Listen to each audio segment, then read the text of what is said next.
Piling ni Catherine Bernardo sa pagitan daw nila ni Alden Richards, baka raw ang Asia's multimedia star ang maunang magpakasal at mag-asawa.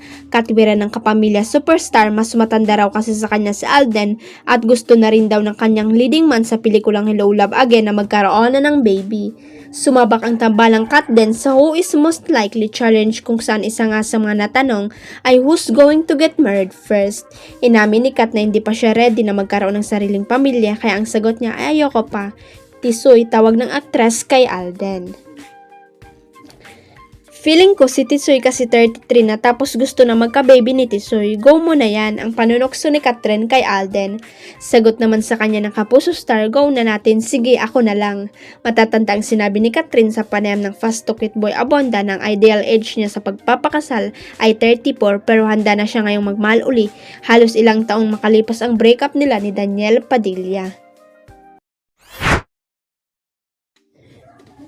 Game na mga guest, si Piolo Pascual sa kapamilya series na FPJ's Batang Quiapo ni Coco Martin ngayong patapos ng kanilang serye na Pamilya Sagrado.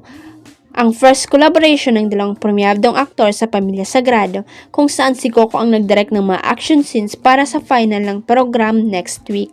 I've always wanted to work with Coco. He's incredibly committed and collaborative.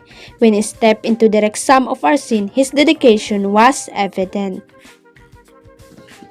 It was inspiring to be directed by someone with such a clear vision, and I hope we got to work on a project one day. Given the right script, ang payag ni Piolo nang makatsikahan siya ng bandera, kamakalawa at ng ilang piling members ng Fresh.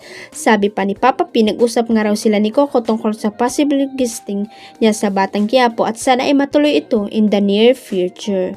Samantala, level up na makapagpigilin nga mga komportasyon ng masasaksihan ng mga manonood sa huling 2 linggo ng Pamilya Sagrado.